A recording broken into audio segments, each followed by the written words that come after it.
আসসালামু আলাইকুম। গতকাল ডোনাল্ড ট্রাম্প এক টুইট করে জানিয়েছিলেন পাকিস্তান এবং ভারতের যুদ্ধবিরতির ঘোষণা। তারা উভয়ই যুদ্ধবিরতিতে রাজি হয়েছে। তিনি একটা টুইট করেছিলেন 5:20 ওইদিকে।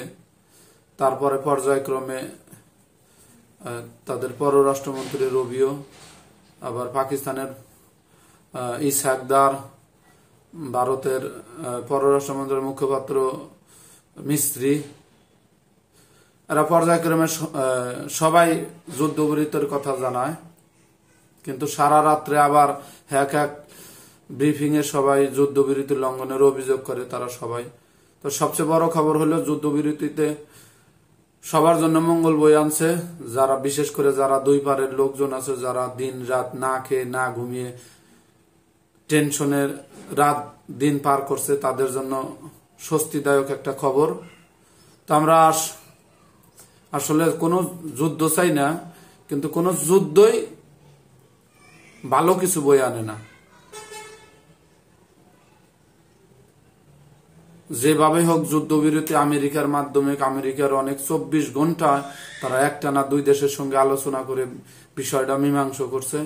জেডি ভান্স, মার্কো রুবিও আমেরিকার পররাষ্ট্রমন্ত্রী এবং ভাইস প্রেসিডেন্ট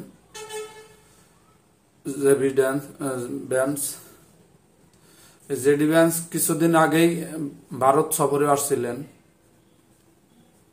তিনি থাকা অবস্থায় ভারতের ওই পেহেলগামে হামলা হয়েছে।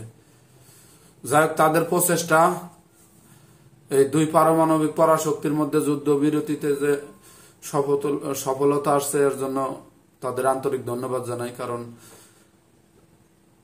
দিন দিন যদি যুদ্ধটা বেড়েই যাইতো তাহলে অনেক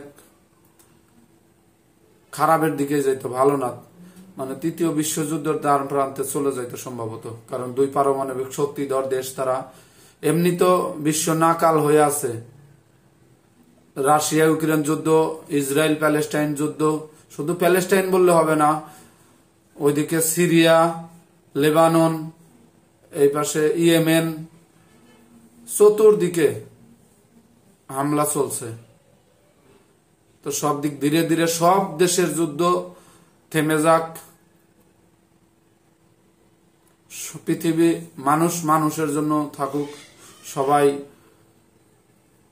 শান্তিতে বসবাস করুক। আমরা ধর্ম বর্ণ গোত্র হিসেবে নয়, আমরা মানুষ হিসেবে যেন পৃথিবীতে বেঁচে থাকতে পারি।